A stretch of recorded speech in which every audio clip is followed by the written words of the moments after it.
Hello friends.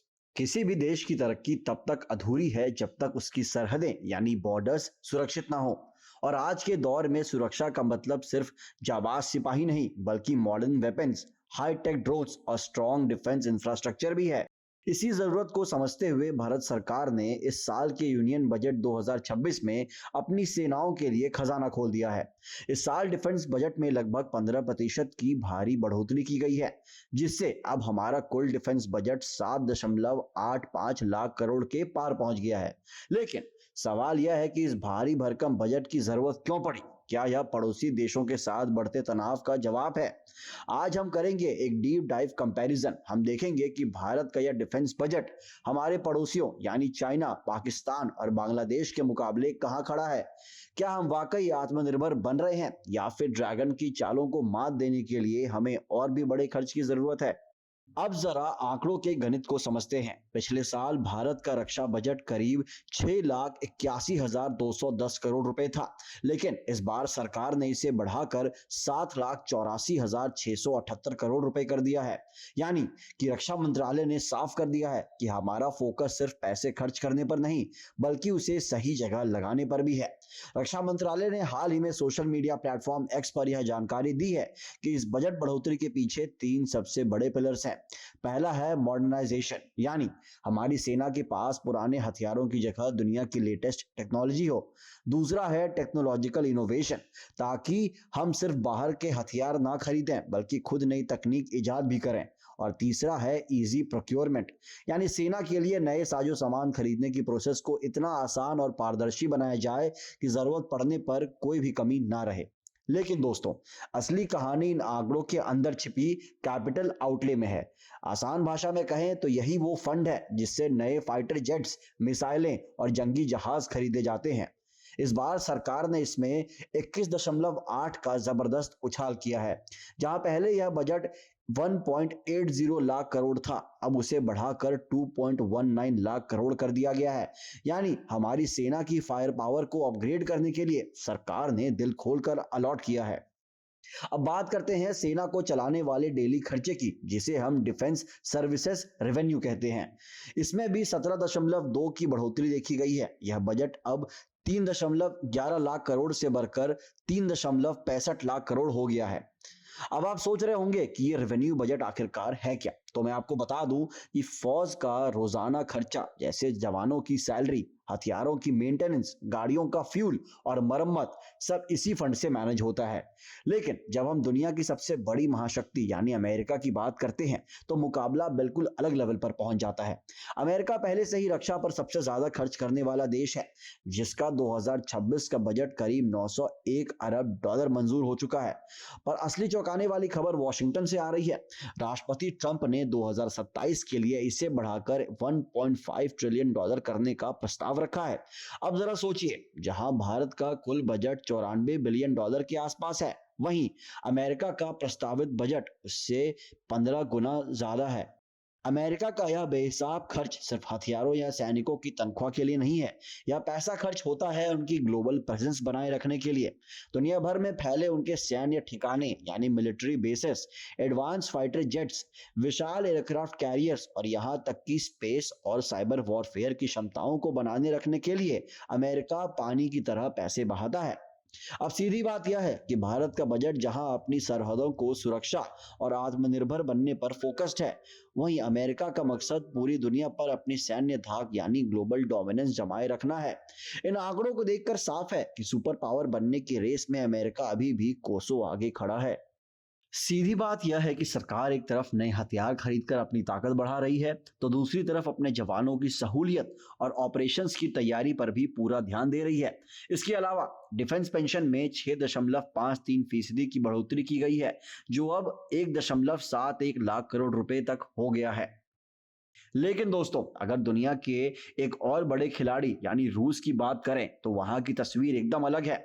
Ukraine युद्ध के बाद से रूस की प्राथमिकता यानी प्रायोरिटीज पूरी तरह बदल गई हैं। रूस ने 2025 के लिए अपना रक्षा बजट बढ़ाकर 145 अरब डॉलर कर दिया है। यह आंकड़ा भारत के 94 अरब डॉलर के मुकाबले कहीं ज्यादा है। लेकिन असल चौंकाने वाली बात यह है कि रूस अपनी जीडीपी का लगभग 6% से भी ज्यादा हिस्सा सिर्फ अपनी सेना पर खर्च कर रहा है। तुलना करें तो जहां भारत का डिफेंस हमारी जीडीपी का करीब 2% है, रूस का खर्च हमसे 3 गुना ज्यादा अनुपात में है। रूस का मॉडल अब पहले सेना बाकी सब बाद में जैसा हो चुका है। उनकी नेशनल सिक्योरिटी और डिफेंस का कुल खर्च उनके पूरे सरकारी बजट का 41% हिस्सा बनता है। यह दिखाता है कि एक तरफ भारत अपनी इकोनॉमी को बैलेंस करते हुए धीरे धीरे मॉडर्नाइजेशन की ओर बढ़ रहा है, वहीं रूस अपनी पूरी अर्थव्यवस्था को दबाव झेलते हुए भी सैन्य ताकत को कोल्ड वॉर के बाद सबसे ऊंचे स्तर पर ले गया है। यह साफ है कि जहां भारत का बजट अपनी सरहदों की सुरक्षा के लिए है, वहीं रूस का बजट लंबी खिंचती जंग को जीतने की तैयारी है। लेकिन फ्रेंड्स, बजट के इन आंकड़ों के पीछे एक बहुत बड़ी वजह है, बदलती हुई जंग की तस्वीर। हमने देखा कि पिछले साल ऑपरेशन सिंदूर के दौरान भारत और पाकिस्तान के बीच एक अलग ही तरह का सैन्य संघर्ष देखने को मिला। यहाँ सिर्फ गोलियां ही नहीं चली, बल्कि यह ड्रोन्स और एडवांस टेक्नोलॉजी की एक अनोखी जंग भी थी। यही वजह है कि डिफेंस एक्सपर्ट्स अब इसे एक वेकअप कॉल मान रहे हैं। खुद सीडीएस जनरल अनिल चौहान ने पिछले महीने एक प्रोग्राम में बहुत बड़ी बात कही थी। उन्होंने साफ किया कि भारतीय सेना अब नेट सेंट्रिक से डेटा सेंट्रिक युद्ध की तरफ बढ़ रही है। इसका मतलब बहुत सिंपल है, भविष्य की लड़ाइयां सिर्फ जमीन या आसमान में नहीं, बल्कि डेटा और एल्गोरिदम के दम पर लड़ी जाएंगी। आने वाले समय में आर्टिफिशियल इंटेलिजेंस एक बुनियादी जरूरत बनकर उभर रहा है। इसलिए इस बजट का एक बड़ा हिस्सा एआई और आधुनिक तकनीकों पर खर्च किया जा रहा है, ताकि हमारी सेना न सिर्फ आज की बल्कि भविष्य की डिजिटल चुनौतियों का सामना करने के लिए पूरी तरह तैयार हो। अब जरा नजर डालते हैं अपने पड़ोसियों के बजट पर, क्योंकि असली मुकाबला यही है। बीते साल मई में भारत के साथ हुए संघर्ष के बाद पाकिस्तान ने जून में अपने रक्षा बजट में 20% की बढ़ोतरी कर दी। उनका बजट 2122 अरब से बढ़कर 2520 अरब पाकिस्तानी रुपए हो गया है। लेकिन अगर गहराई से देखें तो यह उनकी जीडीपी का सिर्फ 1.9% है। वहीं अगर चाइना की बात करें तो साल 2024 में उनका डिफेंस बजट उनकी 18.74 ट्रिलियन डॉलर की जीडीपी का 1.7% था। सुनने में यह प्रतिशत कम लगता है, लेकिन उनकी इकोनॉमी इतनी विशाल है कि यह रकम भारत के बजट से कई गुना ज्यादा है। दूसरी तरफ बांग्लादेश का बजट उनकी जीडीपी का महज 0.9% है। अब भारत की स्थिति देखिए, हमारा कुल डिफेंस बजट हमारी 4 ट्रिलियन की जीडीपी का लगभग 1.9% है। सीधा हिसाब यह है कि पाकिस्तान और बांग्लादेश तो हमारे सामने कहीं नहीं ठहरते, लेकिन चीन के विशाल बजट के आगे हम अभी भी काफी पीछे हैं। डिफेंस एक्सपर्ट्स का मानना है कि हमें सिर्फ पाकिस्तान को नहीं देखना चाहिए, क्योंकि चीन दबे पांव पाकिस्तान और बांग्लादेश जैसे पड़ोसियों की मदद करता रहा है, जो हमारे लिए एक स्ट्रेटेजिक चैलेंज है। एक्सपर्ट्स के मुताबिक अगर भारत को अपनी सेना का तेजी से मॉडर्नाइजेशन करना है तो डिफेंस बजट को जीडीपी के 3% तक ले जाना होगा।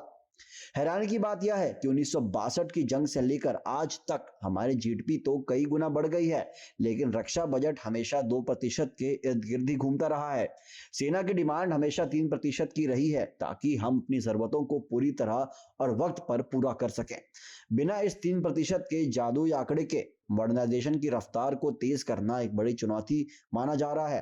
तो दोस्तों, बॉटम लाइन यह है कि भारत का रक्षा बजट साल दर साल बढ़ तो रहा है, लेकिन क्या यह हमारी जरूरतों के लिए काफी है? एक तरफ हमारे पास वो पड़ोसी हैं जो लगातार अपनी ताकत बढ़ा रहे हैं, तो दूसरी तरफ भविष्य की जंग है जो अब सिर्फ सरहदों पर नहीं बल्कि इंटरनेट और स्पेस में लड़ी जाएगी। सरकार का यह 7.85 लाख करोड़ का बजट एक मजबूत इरादा तो दिखाता है, लेकिन सुपर पावर बनने के सपने और हकीकत के बीच अभी भी वो 3% जीडीपी का फासला बना हुआ है। पैसा जरूरी है, लेकिन उससे भी ज्यादा जरूरी है सही विजन और स्वदेशी तकनीक, ताकि कल को हमें किसी इमरजेंसी के लिए दुनिया के सामने हाथ न फैलाने पड़े। आपको क्या लगता है, क्या भारत को अपनी सुरक्षा के लिए अपनी कमाई का और भी बड़ा हिस्सा खर्च करना चाहिए, या फिर हमारा मौजूदा बजट चीन और पाकिस्तान जैसे खतरों से निपटने के लिए काफी है? अपनी राय हमें कमेंट सेक्शन में जरूर बताएं।